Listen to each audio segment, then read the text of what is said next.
Bonjour et bienvenue dans la présentation de notre Capucine chausson destiné à la location. C'est un modèle C727 First Line. Le véhicule fait 7,37 m de long, il mesure 3,05 m de hauteur, il est en 6 places carte grise et 6 couchages. Le porteur est un Fiat Ducato et il suffit d'un permis B pour le conduire. Le véhicule est fourni avec deux clés, une clé avec le bip pour l'ouverture et la fermeture de la cabine et une clé pour toute la cellule, donc les portillons de coffre, la porte-cellule, le réservoir d'eau et le portillon de WC. Attention, toute la partie cellule n'est pas centralisée, uniquement la cabine du porteur. Pour ouvrir, il suffit de faire un quart de tour, hop, et pour fermer, la même chose vers le haut.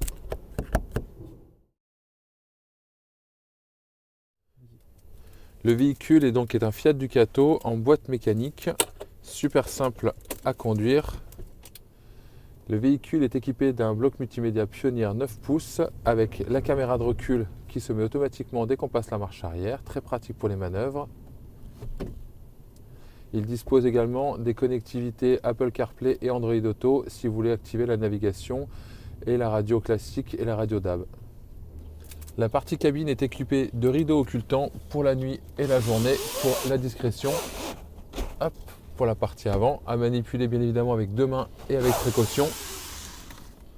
Les occultants aussi doivent être manipulés délicatement. Hop là.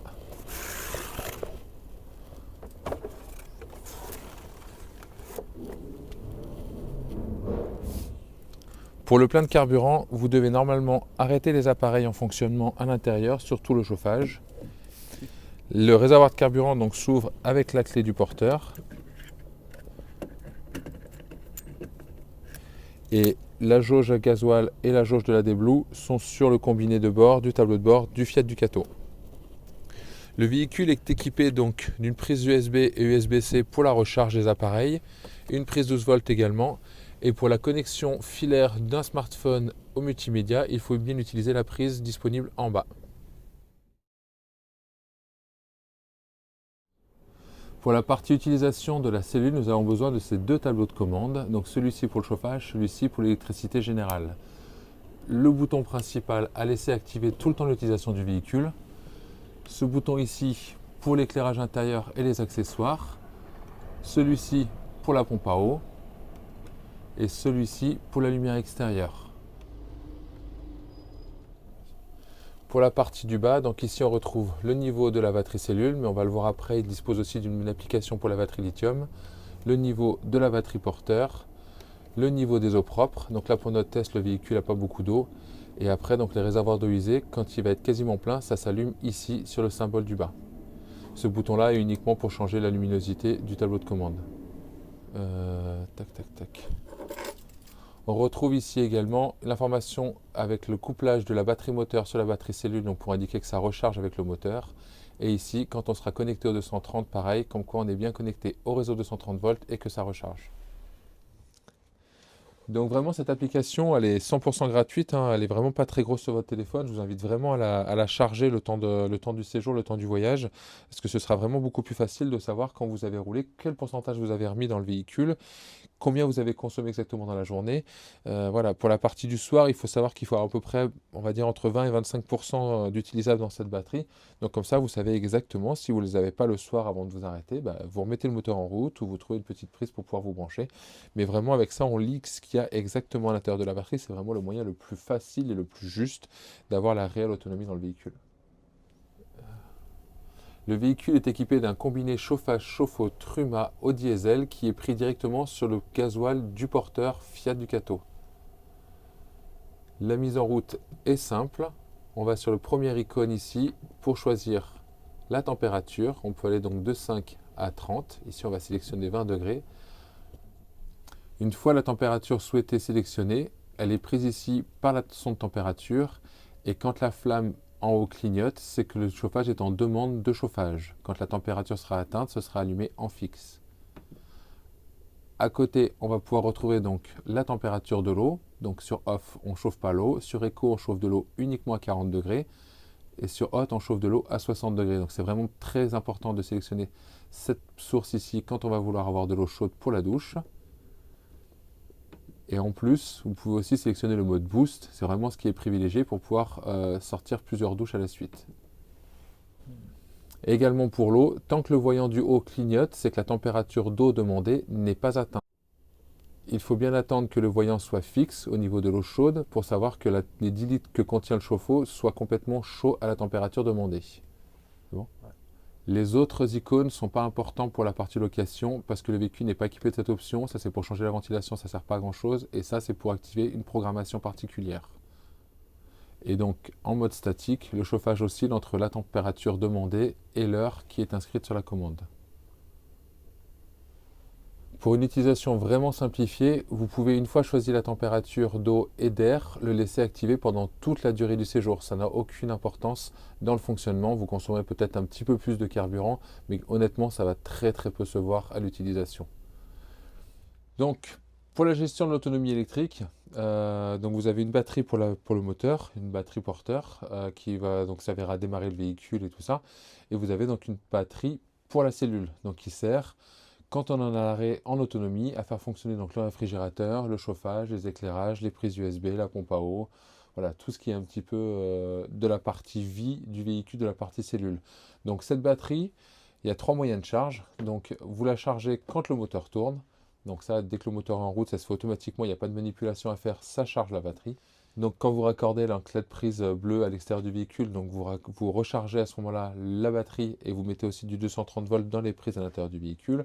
Et le dernier point, donc, c'est le panneau solaire que vous avez qui est présent sur le toit du véhicule qui va servir donc à recharger cette batterie aussi pareil quand on est à l'arrêt. Donc pour la vérification de la batterie, c'est assez simple. Donc vous avez un petit élément visuel simplement sur le tableau de commande. Mais par contre, vraiment, ce qu'on vous encourage le plus, c'est de télécharger la petite application, parce que c'est une petite batterie lithium que vous avez dedans, qui servira vraiment à avoir la vraie autonomie totale restante dans la batterie. L'application qu'on a besoin pour vérifier cette batterie, elle s'appelle donc Power Plus, Antarion Power Plus. Donc, elle est disponible bien évidemment donc, sur l'iOS, donc tous les matériels Apple, et sur l'Android, donc le Google Play et tout ça, le Play Store. Donc ça, il n'y a pas de souci, c'est le même nom, Antarion Power Plus. Quand on ouvre cette application, donc on va pouvoir vérifier donc, la batterie sur laquelle on est connecté. Donc nous, celle qui nous intéresse, c'est bien celle-ci qui finit par 2076. Donc ça, c'est notre batterie qui est sur ce véhicule-là. Donc on peut les retrouver ici. De toute façon, là on voit bien qu'on est connecté sur cette batterie, donc la 2076. Ça, c'est la batterie qu'on a sur ce véhicule. Et à partir de là, en fait, ce qui nous intéresse vraiment, c'est cette première barre ici en haut, où donc on a les 99%. Donc ça, c'est vraiment le pourcentage utilisable restant dans la batterie. Bon, c'est remarqué après en dessous sur la capacité restante. Et après, donc, on a aussi la partie du temps utilisable. Donc c'est ce qu'on a sur la première fenêtre en bas à droite, où en fait, là, on a vraiment le temps utilisable par rapport à ce qu'on consomme instantanément. Comme un peu vraiment la consommation instantanée pour le carburant du porteur, c'est la même chose. Après, on a toutes les indications donc, de tension, de puissance, tout ça. Honnêtement, ça, on s'en moque pas mal. Ce qui nous intéresse vraiment, donc, c'est ce pourcentage complètement utilisable, parce que là, on lit vraiment ce que la batterie capte. Et après, donc, on a aussi l'information de courant qui peut être intéressante ici. Donc là, on sait comme on est là avec le véhicule. Donc là, on est le matin, on est encore en période d'hiver, donc le soleil donne pas trop. Et donc, en fait, on sait qu'on consomme 1,20 ampère malgré ce que le solaire donne. Donc forcément, parce que là, on a le réfrigérateur qui est en route. On a laissé volontairement toutes les lumières là pour tourner cette petite vidéo. Mais si, par exemple, donc j'enlève les lumières et tout ça, on voit tout de suite qu'on retombe en zéro. Ou après, qu'on peut remonter aussi en positif avec le soleil qui va redonner dans cette batterie. Voilà. Pendant la journée, si vous absentez du véhicule, vous pouvez tout aussi bien couper le tableau de commande général du véhicule pour couper toutes les éventuelles consommations de pompe, d'eau, de lumière et autres accessoires dans le véhicule. Le réfrigérateur et le chauffage continueront tout le temps de fonctionner en direct sur la batterie.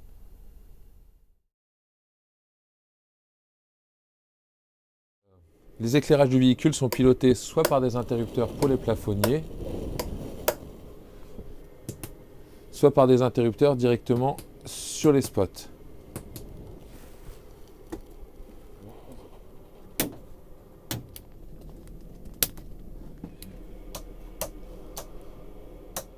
Le véhicule est équipé de prises 12 volts qui fonctionnent donc sur la batterie de la cellule, de prises USB qui fonctionnent également sur la partie de la cellule. Par contre, les prises 230 volts, elles ne fonctionnent que quand on est raccordé au secteur, donc sur un camping, une aire de camping-car ou chez soi. Il y en a un petit peu de partout, donc côté dinette, côté lit et côté cuisine. USB et 230 volts. La cuisine dispose d'un espace avec l'eau et l'évier et d'un espace pour la cuisson qui est équipé avec 2 feux gaz qui fonctionnent donc sur la bouteille de gaz. Il faut donc utiliser le bouton du milieu pour mettre le piezo en route, tourner le bouton du réchaud correspondant, le maintenir 5 secondes pour verrouiller la flamme et après le lâcher. Il faut bien penser à bien revenir à zéro ici pour être sûr qu'il ne reste pas une petite flamme parce que sinon, si on referme la vitre par-dessus, la vitre explose.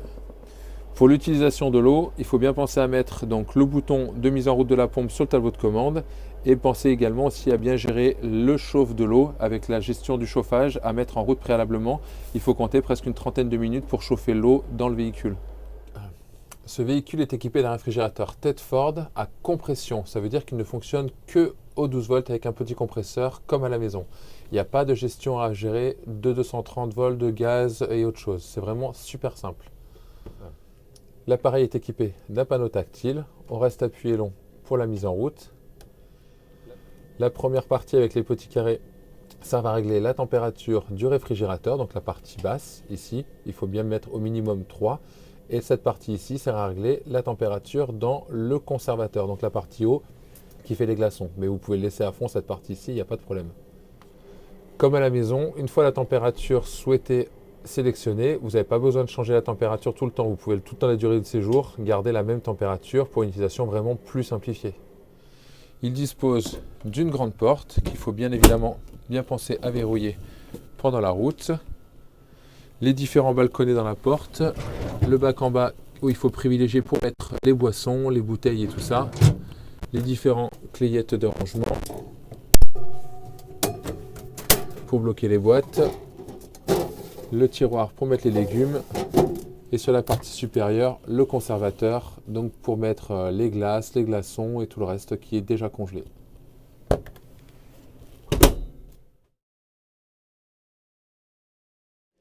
L'utilisation de la salle de bain est assez simple, c'est un système Vario. Donc ici le verrouillage pour pas que la porte se promène en roulant, à bien penser à mettre en route pour la circulation. Pour passer en mode douche, donc on appuie sur le verrouillage ici en tirant légèrement sur le lavabo. Et après donc on a la possibilité de verrouiller cette paroi ici pour qu'elle soit bien en place pour l'utilisation de la douche. Et après donc bien verrouiller pour la route aussi cette partie ici pivotante pour revenir en mode salle de bain classique et permettre l'utilisation du WC. Également très important pour la salle de bain de bien penser donc de mettre l'eau chaude à chauffer préalablement à peu près 30 minutes avant de se servir de l'eau chaude, surtout pour la partie de la douche, sinon vous allez vous laver à l'eau froide. Le véhicule est fourni donc avec le rouleau de papier qui est fait exprès. Simplement, c'est que c'est le même principe que celui du domestique traditionnel. Simplement, c'est qu'il est un peu plus résistant, mais qui se désagrège toujours aussi bien. Pour éviter que ça se colmate, que ça fasse un peu des paquets dans la cassette. Et après, donc la partie, comme on disait tout à l'heure, donc là c'est une partie sachet qu'il y a dedans. Donc là vraiment rien de compliqué, hein. C'est un petit sachet comme ça et qui va se dissoudre automatiquement dès qu'il sera au contact de l'eau. Donc on ouvre la cassette de l'intérieur, on jette un sachet dedans et on a la dose qui est prévue pour utilisation de cassette. Donc une boîte, ça fait 15 doses, il y a toujours une boîte d'avance de toute façon dedans. Vous en avez largement assez, donc vraiment, on remet une dose à chaque fois qu'on a vidé la cassette. Le toilette est un modèle Tedford avec un réservoir à cassette qui fait un petit peu moins de 20 litres. On a donc les deux parties de l'abattant et de la lunette. Il faut bien penser à ouvrir la cassette, donc le réservoir à matière avant toute utilisation et le refermer une fois fini. Également donc bien penser à fermer le réservoir à matière depuis l'intérieur pour pouvoir retirer la cassette et bien évidemment avant toute utilisation préalable de bien penser à mettre une dose de produit avant de partir pour limiter les odeurs et bien désagréger correctement les matières à l'intérieur. Le toilette se pivote donc pour une utilisation plus confortable et prendre moins de place en position douche. Ici, vous avez l'information quand la cassette sera à 80% pleine, donc avant que ce soit plein. Et ici, le bouton pour la mise en route de la chasse d'eau. Donc bien penser aussi préalablement à laisser la pompe en route sur le tableau de commande principal du véhicule.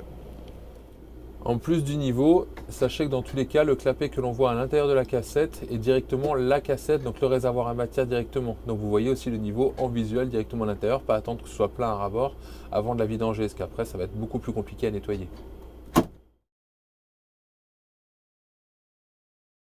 Le véhicule est équipé donc de fenêtres à projection sur tout le tour du véhicule, toujours le même principe. Pour les ouvrir, il faut bien appuyer sur le petit bouton de chaque verrouillage pour pouvoir les actionner.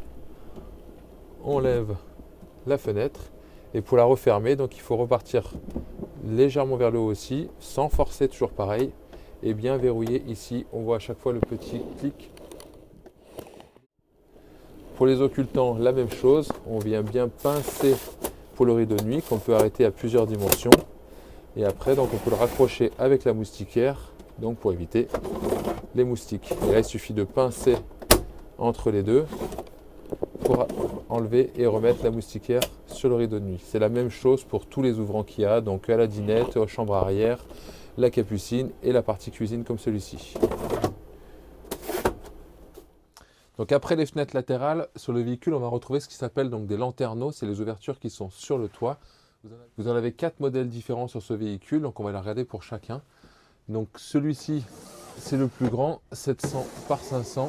Donc bien le rideau de nuit et la moustiquaire de l'autre côté. Comme c'est indiqué ici, il ne faut pas le laisser quand on est en plein soleil avec la vitre fermée plus que celui-ci. Et quand on roule, pareil, donc bien les laisser ouverts aussi pour éviter que ça se fasse aspirer. Au niveau de l'ouverture, donc on déplie la molette et on tourne simplement. Vraiment rien de compliqué. Et quand on arrive à fond, ça s'arrête. Un petit point dur, c'est que c'est bon. Et après pareil, donc pour le ranger dans l'autre sens. Et on va voir ici un petit verrouillage qui va apparaître quand on sera bien fixé. Clac, voilà. Le petit de la salle de bain. Hop, donc le même principe, on est ouvert à fond et on vient refermer. Hop, ça se verrouille. Sur celui-ci, il n'y a pas d'occultant. Celui du lit arrière, donc on a la moustiquaire. Donc il y a une seule position ouverte ou fermée. Et le rideau de nuit, donc on a 3 positions.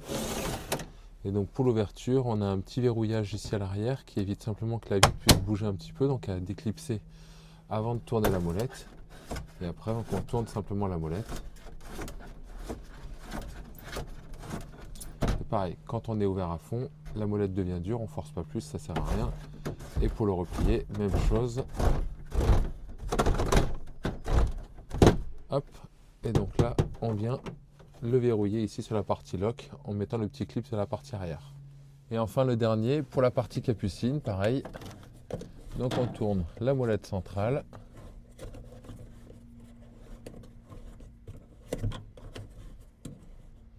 Pareil, voilà, on a un petit point dur, on arrive au bout. On peut la replier. Hop, on force légèrement, il est bien verrouillé. Et après, donc on a l'occultant ici. Hop là. L'occultant, petite subtilité, c'est qu'il faut bien faire le pivoter. Parce que là, le principe, c'est d'attraper le crochet qui est ici dans le petit carter plastique. Donc on l'attrape et on le clipse là-dedans. Et après, pour l'enlever, pareil. Et on réouvre.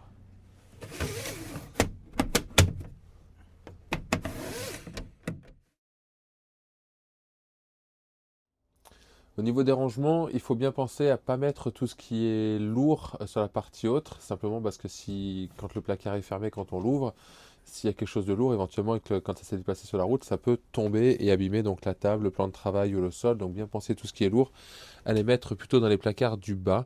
Donc c'est pour ça que la vaisselle, nous, quand on la range, on la met tout le temps en bas, toutes les casseroles, tout ça. Il y a bien donc les petits verrouillages ici à penser à bien fermer. De toute façon, c'est simple, hein, visuellement, on doit vraiment les avoir qui soient parfaitement alignés.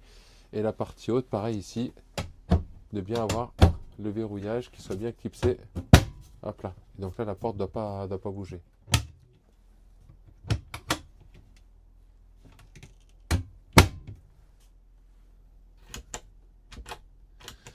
Donc là, on récupère aussi donc, sur cette partie du lit arrière un grand rangement. Sur cette partie ici de l'escalier du haut. Et un autre premier ici aussi pareil. Et bien évidemment, donc les 2 penderies de chaque côté. Donc qui sont accessibles soit par la porte, soit donc en relevant le lit arrière.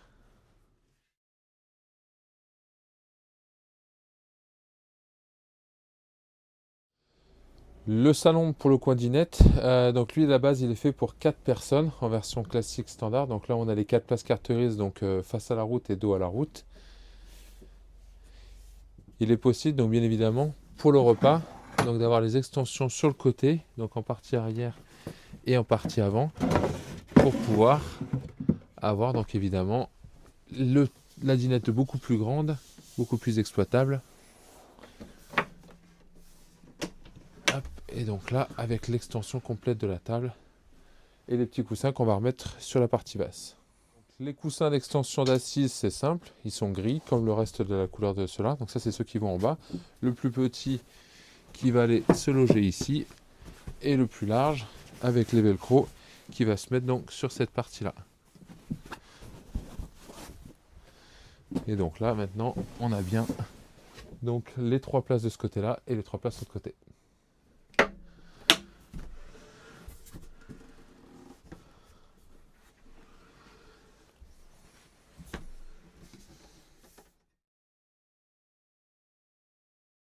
Le lit arrière est exploitable soit en partie comme ceci à de moitié, ou sinon que je vais vous montrer, on va pouvoir donc rallonger complètement pour avoir un lit complet sur toute la longueur. Donc il faut relever les 2 sommiers. Donc ça jusque là rien de très compliqué. On récupère donc la tablette centrale, hop, complètement en haut, on la ramène sur le devant, on clipse bien la partie complète ici sur la partie basse. On peut venir donc replier les 2 sommiers avec les 2 matelas en position et après remettre le dernier matelas, hop, en partie centrale. Et là on se retrouve avec un lit quasiment de 2 mètres par 2.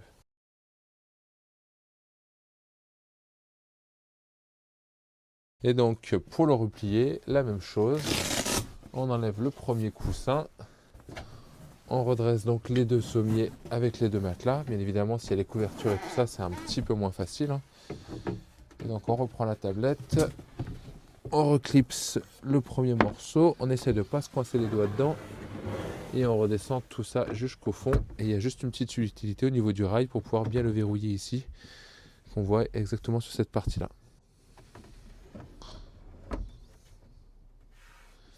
Donc maintenant on va regarder pour la transformation du coin dinette en coin lit en plus, donc pour récupérer les 5e et 6e couchages. Donc on en a 2 sur la capucine, 2 sur le lit arrière, voire 3 sur le lit arrière vu la largeur du lit, et après donc les 2 sur cette partie avant. Donc là, la table, il faut l'incliner à peu près à 45 degrés. À ce moment-là, elle va pouvoir se déverrouiller donc du rail qui est devant. On vient enlever la partie du pied de la table au milieu. Donc on vient relever les 2 assises.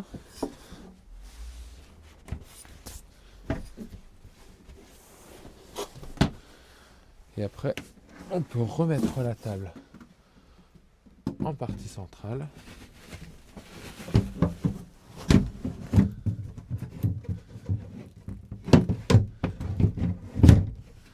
Hop là, donc là elle est parfaitement emboîtée, elle ne peut pas bouger du tout cette partie-là.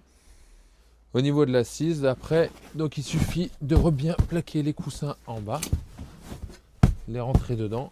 Ça c'est dans le cas où on a des personnes qui ne sont pas très grandes à dormir devant, notamment des enfants, tout ça. Et après donc on remet donc ces 2 grands coussins ici, et donc toujours pareil, le petit et le plus large, cette partie ici. Donc après, évidemment, si on a des personnes plus grandes, on peut aussi déclipser donc la partie du lit avant, du coussin avant. Donc après cela, on peut les squatter devant. Hop là. Donc pareil pour celui de l'arrière. Donc ça, bien évidemment, c'est intéressant que si c'est des personnes grandes. Si c'est des jeunes enfants ou des ados, autant le laisser avec les coussins en place. Donc là, on voit bien qu'après, on récupère la longueur totale, donc quasiment 190 de longueur totale sur le lit, donc sur les 130 de largeur. Donc à l'inverse, pareil, pour replier, donc on enlève les deux extensions. On peut replier donc les deux rallonges. On renlève donc les deux coussins qui vont en plus sur la table. Après, donc on pense bien à récupérer les ceintures de sécurité. On reprend nos dossiers.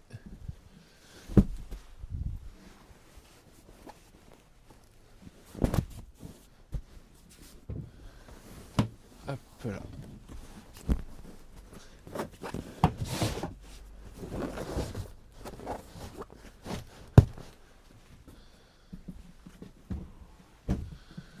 Donc là pareil, on ressort bien les deux ceintures de sécurité. On vient glisser notre coussin derrière les ceintures. On a les deux petits blocs de renfort pour que ça garde le coussin en place.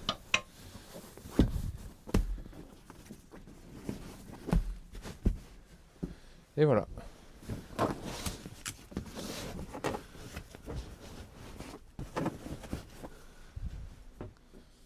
Et après, donc en dernier, évidemment, on récupère la table. On remet bien la rallonge du pied. Toujours la table 45 degrés. Hop. Et là, c'est verrouillé. Donc le troisième et dernier espace pour la nuit, donc c'est la partie avant, la partie capucine. Donc la journée, c'est possible donc de déplier en fait cet espace là-dessus pour avoir quelque chose de plus aéré, surtout quand on tourne les sièges à l'avant. Évidemment, donc on peut stocker des sacs, les autres couvertures en plus, les oreillers en plus, les autres coussins supplémentaires, on peut tout stocker sur cette partie là-haut. Et donc après pour la nuit, on vient le reprendre. On reprend donc notre échelle. Donc elle, c'est pas compliqué, hein. De toute façon il y a deux crochets et deux receveurs dans cette partie ici. C'est bien indiqué que là on ne peut pas avoir des enfants de moins de 6 ans qui ne sont pas accompagnés. Donc l'échelle bien en place comme ceci. On a la possibilité donc de remettre en soulevant uniquement cette partie ici, donc une petite protection sur le côté pour éviter que voilà on puisse rouler pendant la nuit. Et après, donc bien évidemment donc le drap à mettre en place, les couvertures, les lumières lava-devant et la prise USB devant. Et pareil, donc la fenêtre à penser à occulter. Donc voilà, cette partie du matelas peut se replier complètement pour relever ça, ou donc uniquement le laisser se redéplier avec la partie du sommier qui redécale entre les deux. Le véhicule est fourni donc pour la période d'hiver avec les chaînes qui sont obligatoires au bon format, avec donc la notice pour la mise en place. Donc lui il est rangé bien sagement ici. On a également donc le raccordement pour le 230 volts avec la prise P17 et l'adaptateur. De quoi donc remplir aussi l'eau propre avec pareil un adaptateur aussi pour s'adapter aux différents robinets. La paire de cales donc pour la mise à niveau. Donc ça évidemment on les met dans un petit sac pour essayer de pas trop pourrir la soute. La manivelle pour le store. Et également donc les 6 chaises et la table. Donc la table elle est dans la housse dedans pour, voilà, pour le nécessaire pour les 6 personnes qui peuvent aller avec le véhicule.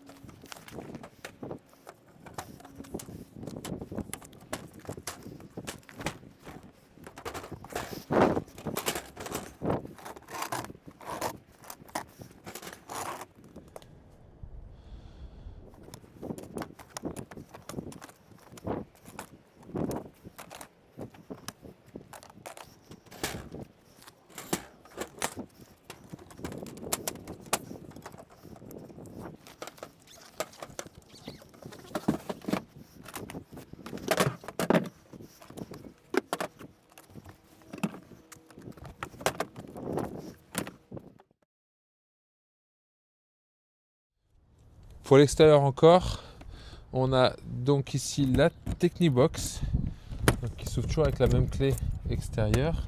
Donc on appuie sur les deux boutons en même temps. On va retrouver sur le compartiment gauche le chargeur de 130 volts, donc là il n'y a pas aucune action à mener. Ici après, donc sur la partie centrale, donc le distributeur 12 volts avec tous les fusibles qui sont répertoriés avec les petits pictogrammes pour l'éclairage, le chauffage, les prises 12 volts et ainsi de suite. Et après, donc ici comme à la maison, le disjoncteur de 130 volts, donc qui protège le réseau intérieur du véhicule sur le réseau extérieur. Donc ça, cette partie ici. Et après, donc là, dans la partie avant, on a ici donc pour remplir le réservoir d'eau, donc par ici simplement, donc il suffit d'enlever le bouchon, de remplir donc jusqu'à ce qu'on arrive ici au niveau du débordement. De toute façon on voit le réservoir qui est derrière, donc c'est très facile de juger de l'état de remplissage là-dessus, pas besoin de regarder directement tout le temps sur cette partie là. Et après donc on referme bien ce bouchon ici, on serre modérément, hop, et on vient le replier et après on n'a plus qu'à refermer. Pour le remplissage d'eau, toujours pareil, donc on vient ici donc dérouler entièrement la rallonge. Vous avez 15 mètres, donc normalement il y a largement de quoi accéder au raccord. Une fois totalement déroulé, on en met une partie directement dans l'autre tuyau de remplissage ici. Donc là c'est pas compliqué, il suffit de le faire rentrer dedans ici, là, on peut le décaler un peu comme on veut. Et après, donc à l'extrémité, donc peu importe que ce soit ce côté-là ou l'autre, on peut se clipser, donc si c'est directement un raccord clip comme ça directement dedans, sinon on a ce petit adaptateur voleur pour pouvoir venir se mettre sur les différents diamètres de robinet ou sur les diamètres directement à visser directement dedans. Donc une fois que ça on l'a connecté, on ouvre bien évidemment, on remplit jusqu'à fond et après donc pareil pour la remise en place, on rentre ça ici à l'intérieur et on renroule comme ça en même temps, donc ça vide le tuyau pour pas qu'il reste plein d'eau. Hop. Donc voilà, une fois que là-dessus c'est tout fermé, tout enroulé, le tuyau est correctement rangé, normalement donc quasiment toute l'eau est sortie, c'est vidé parce que le tuyau revient à plat. Et après donc on peut ranger ça correctement dans la soute et refermer notre Technic Box. Pour le raccordement de 130 volts, c'est le même principe, on vous fournit tout. Vous avez donc une rallonge de 25 mètres qui est fournie avec. Donc simple, cette partie ici, la partie femelle, donc on vient lever le capot, en clipser là jusqu'à fond. Donc là on est correctement connecté. Et de l'autre côté, donc soit on se raccorde directement sur une prise de 130, comme c'est le cas par exemple au domestique, et sinon donc il y a le petit adaptateur qui est fourni ici, qui permet de se raccorder donc sur les aires de service ou dans les prises de camping, ce qu'on appelle donc les P17. Donc voilà, ça comme ça vous avez de quoi vous raccorder aux différents éléments, que ce soit dans une prise de camping, une aire de camping-car, ou sur le raccordement domestique.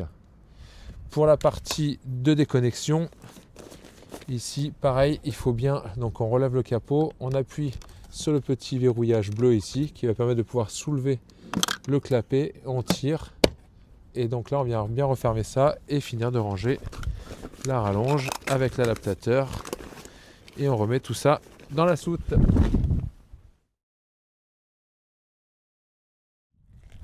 Ensuite on va retrouver un petit peu plus à l'arrière le compartiment du toilette. Donc pareil, la même clé de l'utilisation de la cellule.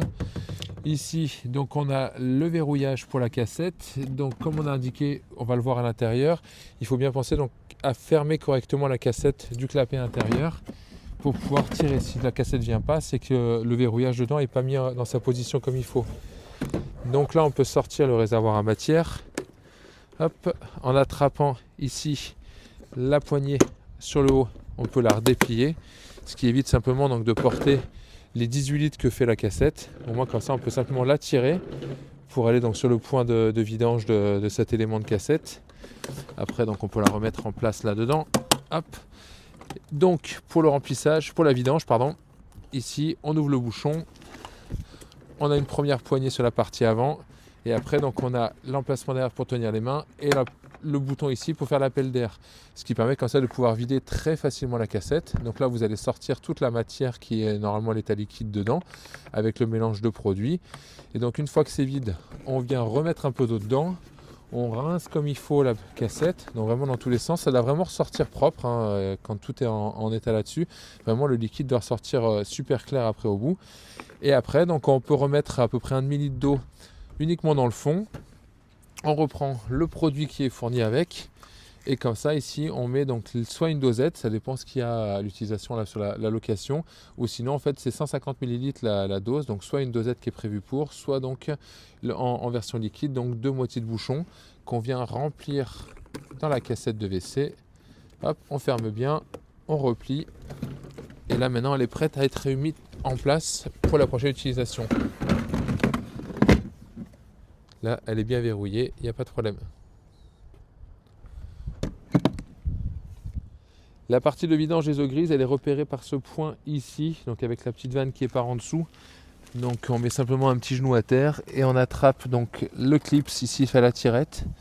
Hop. Donc là c'est simplement une grande vanne guillotine, de toute façon parce que le réservoir est fixé derrière l'essieu arrière.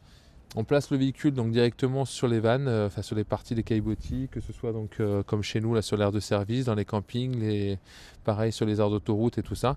Et donc on vient positionner le véhicule directement ici et après donc on tire la vanne. De toute façon la vanne est directement au bout de la poignée qu'on a ici, hein. Donc c'est vraiment simple. Il suffit de se positionner juste à l'arrière des roues arrière et on est directement sur cette partie de vidange, quoi.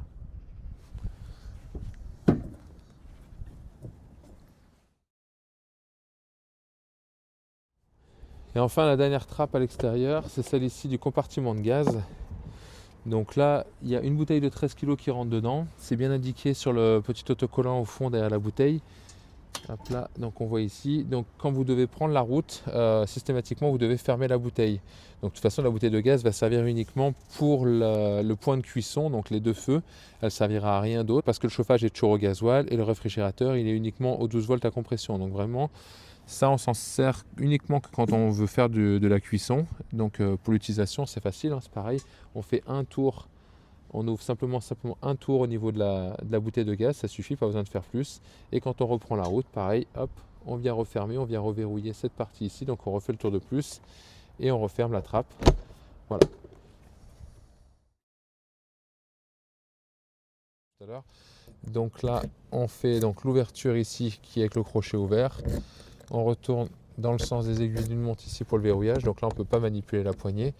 Et donc là, on l'attrape, on la met sur la gauche. Et après, donc, on peut tirer les 2 poignées ensemble. Donc là, on vient vraiment l'ouvrir la porte. Et après, donc, on peut ici appuyer.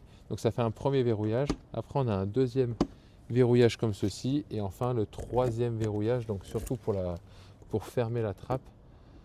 Ici, directement. Et donc là, on ne peut plus ouvrir. Et là, c'est vraiment 100% sécurisé. Donc pareil, hein, pour toutes les autres portes de coffre, hop, on referme, on verrouille et on remet un coup de clé. Petit point sensible également, mais qui est quand même très très utile, surtout en partie estivale, c'est le store extérieur. Donc ici on a cette jolie manivelle, on peut desserrer cet écrou ici pour pouvoir la rallonger, suivant la taille que l'on fait. Hop, on vient la resserrer.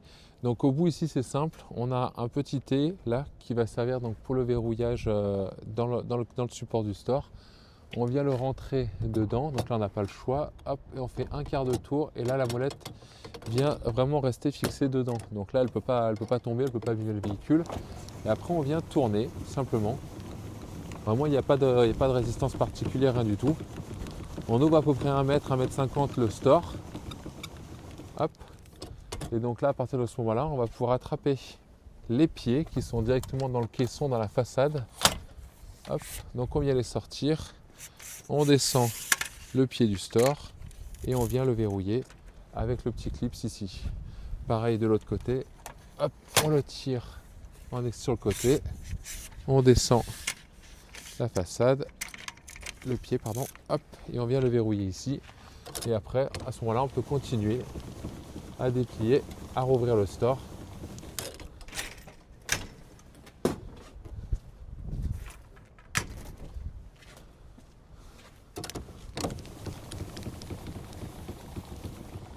Voilà, quand on arrive au bout, la toile se détend. Donc ça se voit très facilement ici. En plus là, il y a un petit peu de vent, on le voit très vite. Et à ce moment-là, donc, on vient rattraper les verrouillages ici supplémentaires.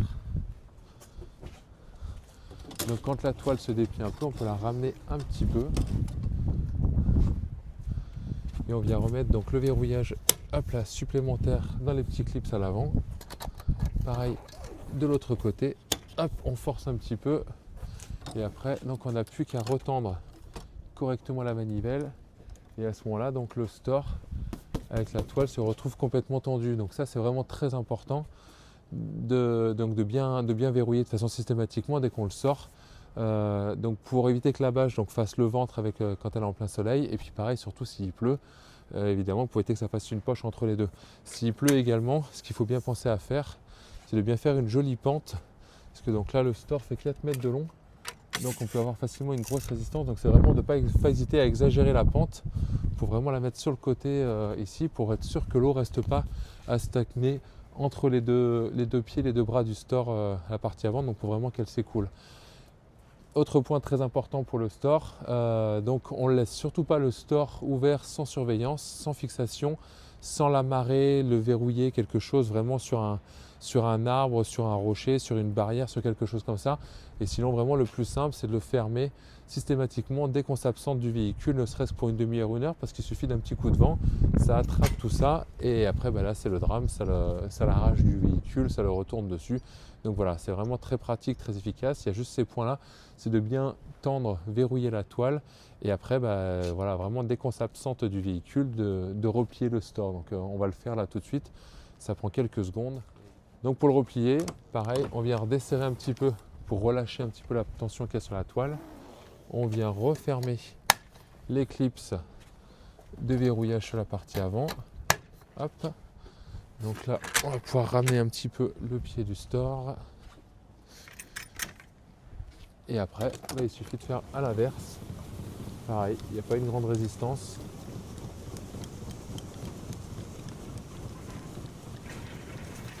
Hop, à peu près 1 mètre, 1 mètre 50 d'ouverture. On reprend notre pied, on redéverrouille, on le range, on le rétracte complètement. Et après, donc là par contre aussi pareil important, c'est bien indiqué dessus, on le reclipse bien sur la partie basse et on le remet dedans.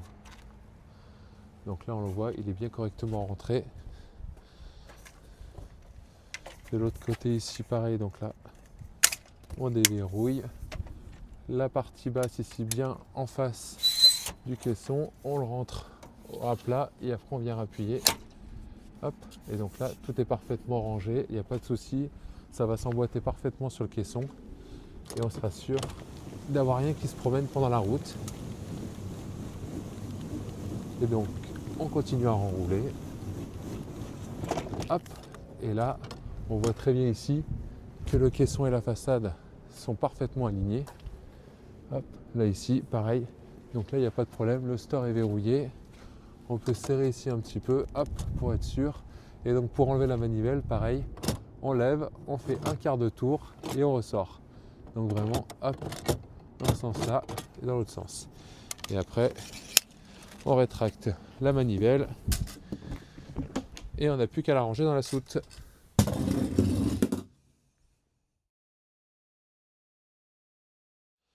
Le véhicule est remis avec la sacoche, la petite sacoche marquée chausson. Dedans, il y a 3 types de documents simples.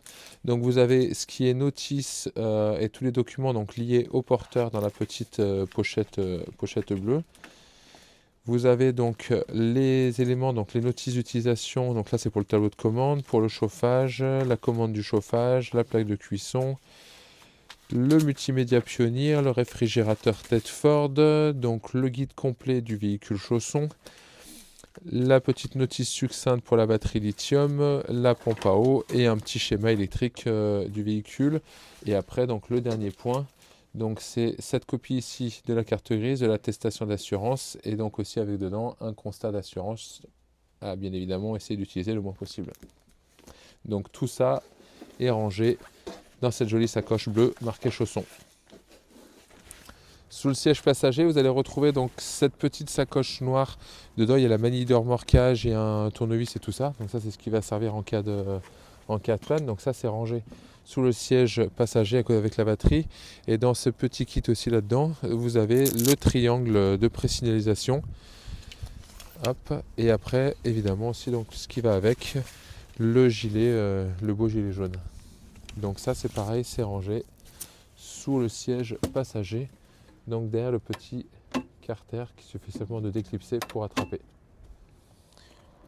Il y a également la bombe anti-crevaison avec le gonfleur et la notice donc, qui s'en rapporte. Ça, c'est en cas de, ouais, évidemment de crevaison, de pneumatiques abîmés.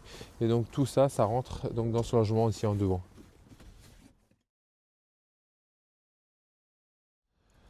Ce véhicule, donc pour la location, il est livré, mis en main avec le plein de carburant, le gaz, le plein d'eau, les eaux usées vides et le WC prêt à être utilisé. Donc quand le véhicule revient, pareil, la même chose, il faut qu'il revienne donc avec le plein de carburant, le plein d'eau, c'est pas obligatoire. Pour la vidange des eaux usées, vous pouvez le faire ici aussi chez nous. On a une borne exprès, un espace prévu pour la vidange. Donc c'est pour ça qu'en fait on refait systématiquement le plein d'eau. Donc il n'y a pas besoin d'avoir le plein d'eau quand le véhicule revient, ça c'est pas obligatoire. Le gaz, comme on a dit, donc lui il fait partie de la location intégrante. Donc ça, nous on se chargera bien simplement de spécifier s'il n'y a plus de gaz quand vous revenez ou que vous voyez qu'il n'y a plus grand chose au niveau du gaz. Et pareil aussi au niveau des consommables pour le toilette pour qu'on puisse simplement recharger pour la partie d'après, quoi. Donc dans les points importants vraiment pour la location, donc faire attention à la hauteur. La hauteur est indiquée donc sur le pare-brise, c'est un petit peu plus de 3 mètres de haut. La longueur, donc les 7,40 m que font le véhicule, pour éviter voilà, au niveau du porte-à-faux que ça puisse balayer un petit peu. Bien verrouiller le véhicule donc, extérieurement, donc au niveau des portes de coffre, tout ça avant de prendre le tour, de prendre la route. De bien verrouiller surtout toutes les fenêtres.